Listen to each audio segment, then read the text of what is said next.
Hello, and welcome back to the Emotionally Fit Humans podcast in leadership and life. This is a conversation where we talk about what it really takes to lead, live, and love with emotional fitness. I'm your host, Lauren Taylor, and in episode 9 today, we're diving into From Chaos to Calm, the power of adaptive leadership.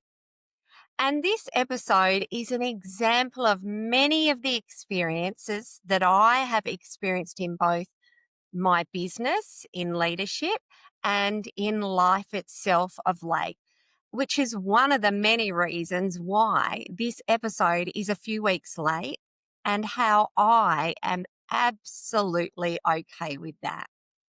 So I wonder if you have ever felt like you're in life or in leadership itself, like you're on a roller coaster, a big roller coaster. Or maybe for you, it could be that you're a surfer on a wave, surfing through chaos, and the unpredictable waves turn up one after the other and they never stop coming. So the old me used to tell people around and communicate and even say to myself, don't worry, things will get easier when. Things will get easier when the kids grow up. Things will get easier when the children are in high school. Things will get easier in my business when I have a few more clients. Things will be easier when I've got some more money in the bank and I wonder if you have ever done that, I'll be happier when, or things will be easier. Because wow, was I wrong. Life doesn't actually get easier.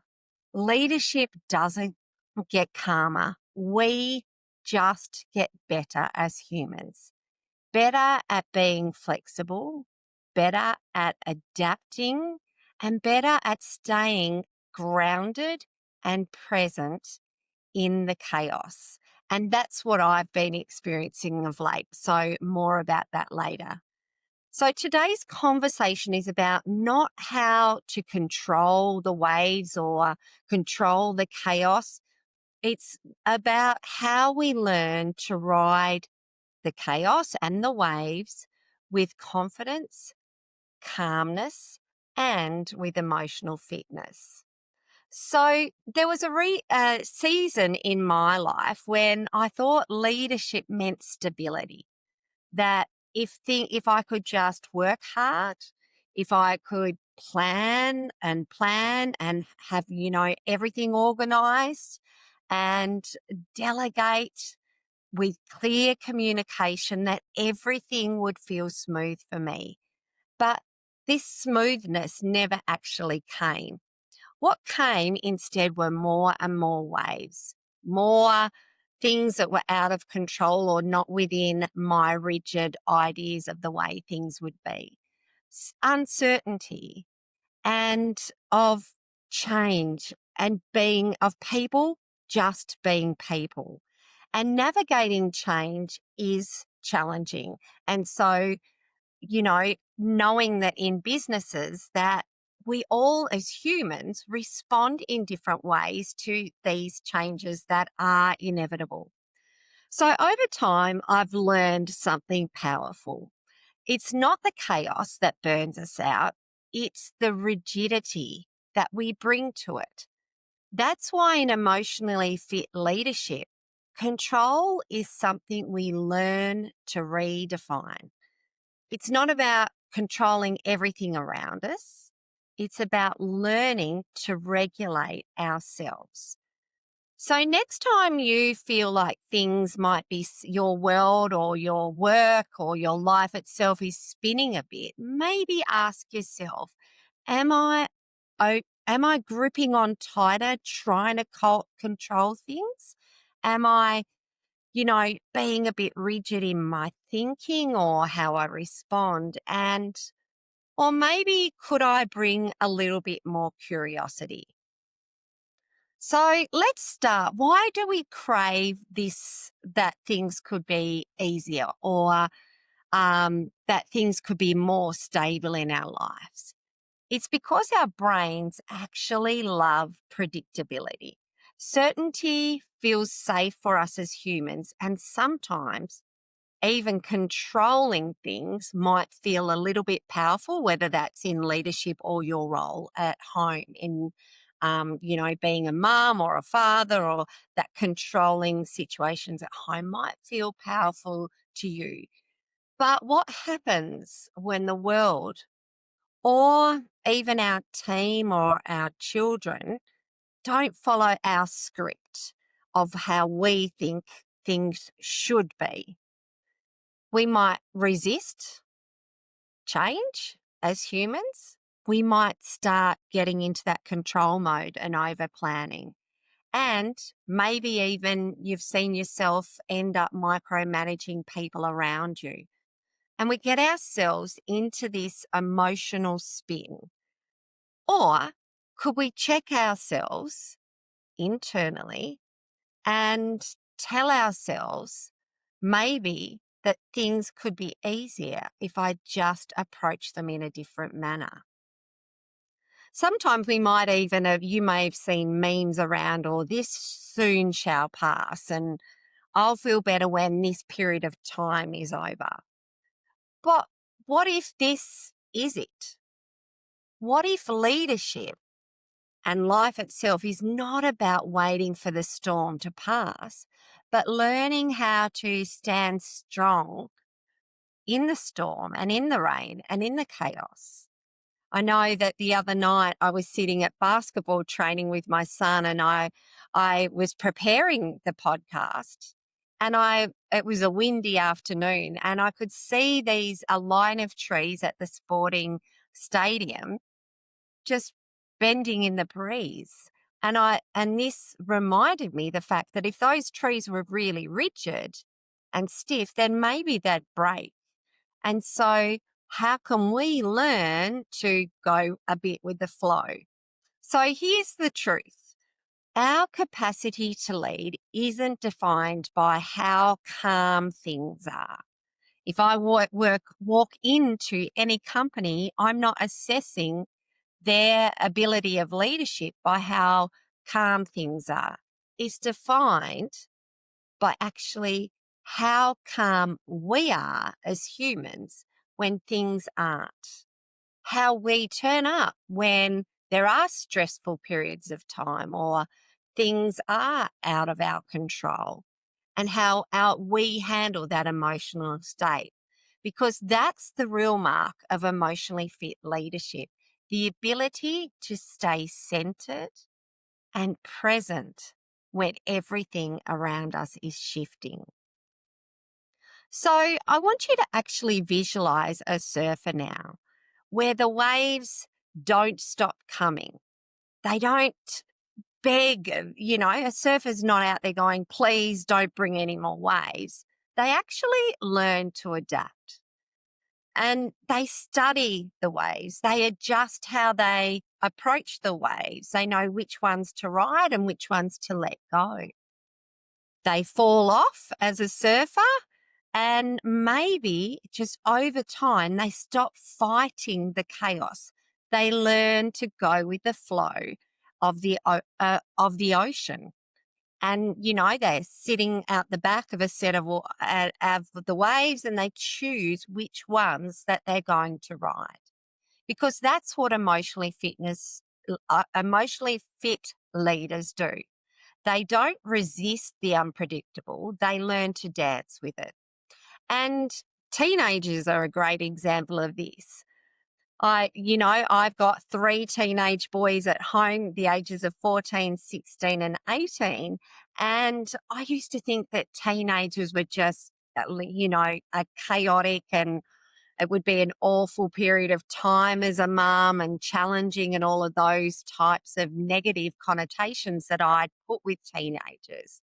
Mind you, being a teacher for many years of teenagers, I learned that that's, not how they are.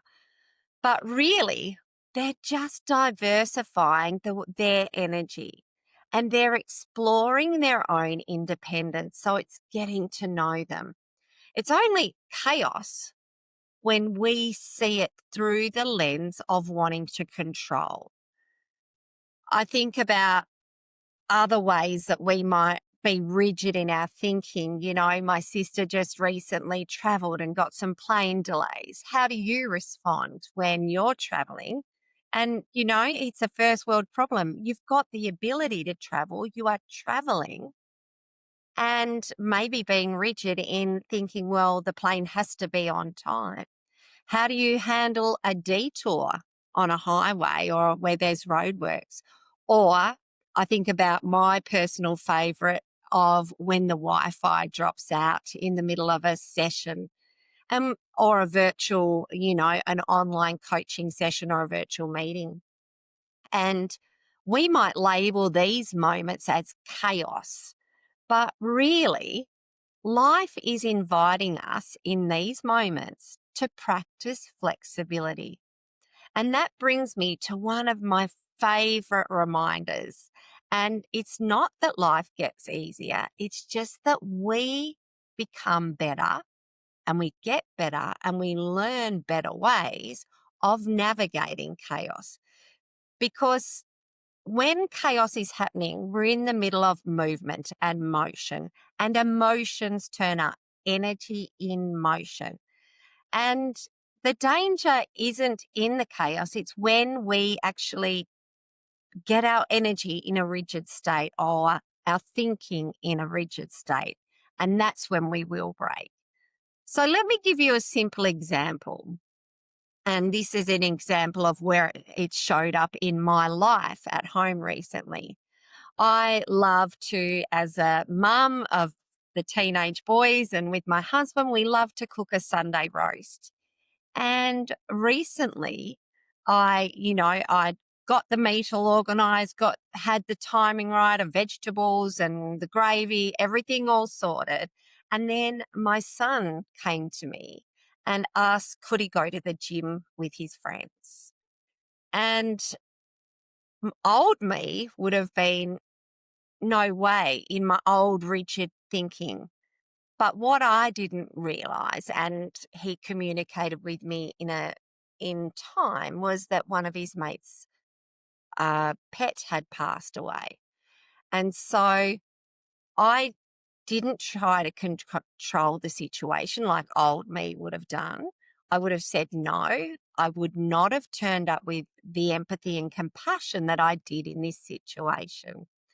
I would have had strict boundaries around, okay, you have school tomorrow, you must, and conditioned beliefs around this is what a Sunday roast should, need, or must be. But in this moment, I chose to pause and I changed my thinking around, if this had happened to my son and he desired to be with his friends in quite an emotional period of his life, I would want his friends to be there for him. And it was in that moment that I realised that I could either be the mother defending the roast and the old beliefs and being rigid, or I could be a present mother, modelling the love, the care, and flexibility. So, new me, I did sit in compassion and kindness. I took the deep breath and talked to my husband about it. And I realized that that emotional support that his friend needed was also the support that I was providing to my son, and that I'd want him in that situation to be around his friends. So this moment wasn't about control. It was about adaptability. Because when we're flexible, it doesn't mean that we stop caring. It means that you stop clinging on to old beliefs, old thought processes, conditioned behavior that might have come from your childhood. We start to actually let go of how things should be, need to be, must be based on our old beliefs, and start meeting what is. Because letting go and becoming adaptable isn't about giving up our power. It's actually about gaining more presence. And this applies everywhere. So that's a story from my personal life. But when we're in leadership, when your team changes direction in the middle of a project, are you rigid and sticking to old boundaries? Are you like a person, this is how we've always done things around here, and not open to new ways of turning up? It might show up when your child needs you, and maybe they're unwell or something, and never the perfect timing. Are you rigid in your ways of, I have to be at work and need to be in these meetings? Or maybe when your business takes an unexpected turn. And so the word chaos is, it gets a bad rap. We call things chaotic whenever they don't go the way that we think they should. Like when systems break down at work, or, where I consult with a bakery when one of the lines breaks down, when the plan that you have in your mind derails. Maybe it's when your team doesn't follow the exact process that you've mapped out in a meeting, or that's in one of your standard operational procedures. But maybe it's our perspective we're holding on to, our own way of seeing things and believing things. What if it isn't bad? What if this is the change in motion, and chaos isn't the enemy, but the rigidity in our thinking and ways of being is? Because when you're rigid, every change feels like a threat to you. You might be personalizing this instead of going with the flow and hearing your team properly. But when you're flexible, every change becomes an opportunity to learn. So chaos is just life outside of the little boxes that we try to put things in. So here's what's really interesting. When you build accountability, you don't lose control. You gain confidence and that internal presence. You stop saying, I hope things calm down, and start saying, I can handle whatever comes my way. So start saying this to yourself, I can handle whatever comes my way. And start noticing how you turn up differently. And then you move into knowing, and of like embodying that knowing that you can handle whatever comes your way. First, it's more of a logical in our thought processes. Then it becomes a way of an ingrained way of being. And this behavior becomes your new norm. And that's the quite superpower of adaptive leaders. It's not that life stops being chaotic and that leadership slows down. It's just that you stop being thrown around by it. And this isn't just a mindset thing, it's actually biology.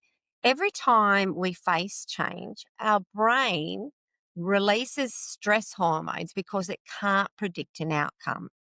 But with practice, through reflection on our own behavior, building a greater sense of awareness, emotionally regulating, you start to rewire your response and your old conditioned ways of being. You might start building a higher level of tolerance and a greater level of trust in yourself. You build your adaptability muscle. So here's one reflection that you can try right now. Think of a recent chaotic moment from either at work or at home. Maybe your technology glitched and in a meeting, or recording a podcast, or maybe it's down, an email didn't get through. Maybe it was that your flight was delayed, or that a teenager in your household had something on like I've shared with you. How did you respond? Did you fight the moment trying to control it, or did you flow with it? Now imagine if every time chaos showed up for you, instead of tightening and being rigid, that you actually softened, that you took these deep breaths and said, okay, let's see what this wave is going to teach me, and be open to that learning, because that's what flexible leadership looks like. So let's make this practical. In the notes today, I've linked with the show notes the adaptability toolkit that I call the Control Detox Model. I've used this model with my clients, and there are three main steps to it. Number one is around building our self-awareness. Notice what triggers you.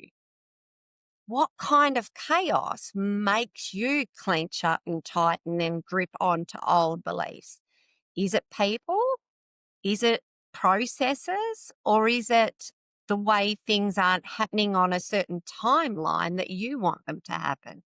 Awareness is your first wave. So start riding it, and you may not fall off or be in that washing machine tumbled in the wave.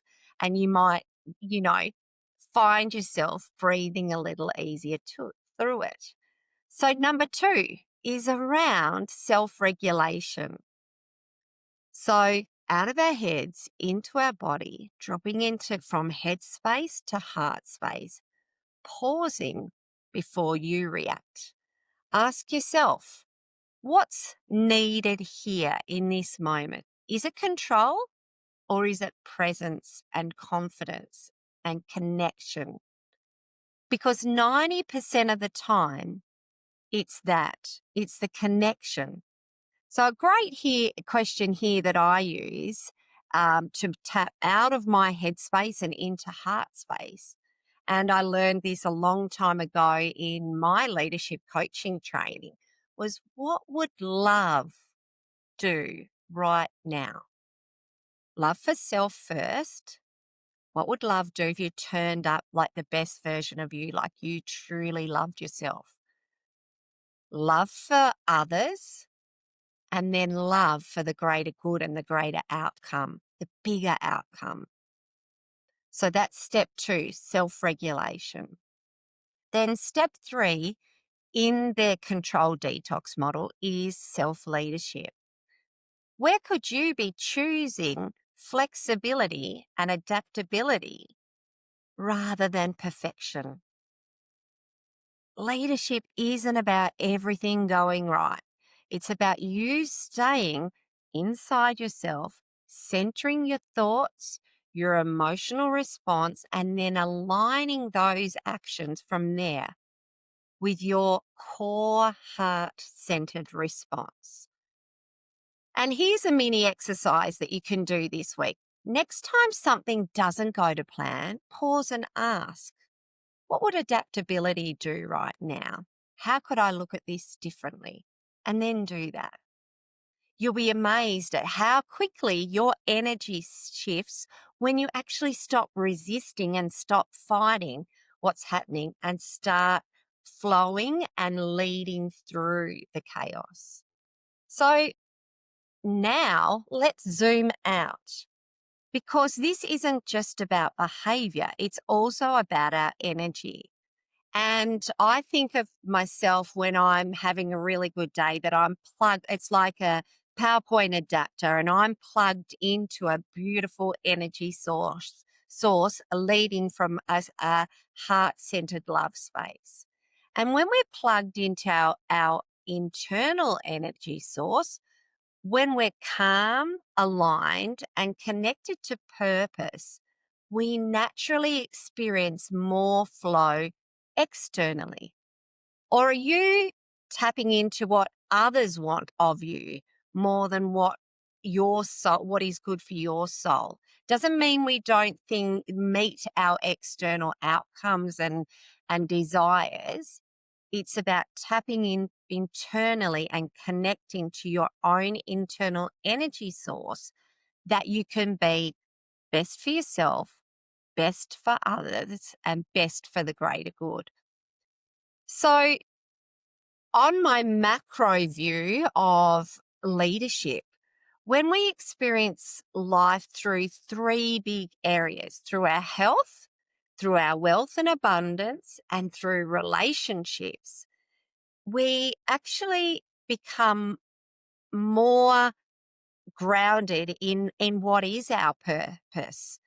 On the opposite hand, when we're disconnected internally from that internal energy source, we become tense. I know I have been tense or stressed or like that hard egg on the outside, think I have to defend the external. And we may be operating from fear, controlling. But when we shift our energy, when we trust, adapt, and we actually stay flexible and adaptable to what's going on, that's when everything flows again. Your energy source becomes more grounded, more clear, and you, you externally you become magnetic and more energetic. People start noticing it with you. Leaders who thrive in chaos aren't the ones who stop the waves. They're the ones who ride with them and with trust. So, in wrapping this up today, life doesn't get easier, leadership doesn't get calmer, but you get better and better and better at riding the waves each time you practice this.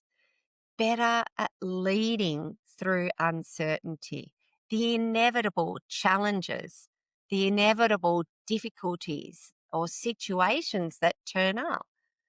Better at staying emotionally fit, flexible and adaptable in your behavior, and free. Everyone says they want freedom. What if we weren't so rigid? And so, this is what true leadership is all about.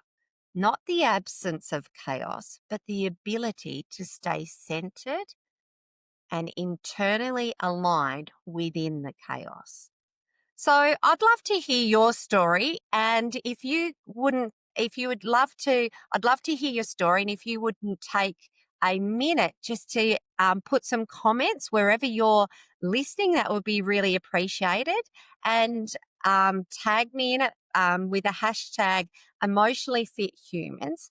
And so that I can read about how you've handled the chaos that turns up in your life, the challenges that are going to turn up each and every day, and how you've learned to ride the waves through building your self awareness, your self regulation, and your self leadership to navigate the inevitable uncertainties that turn up.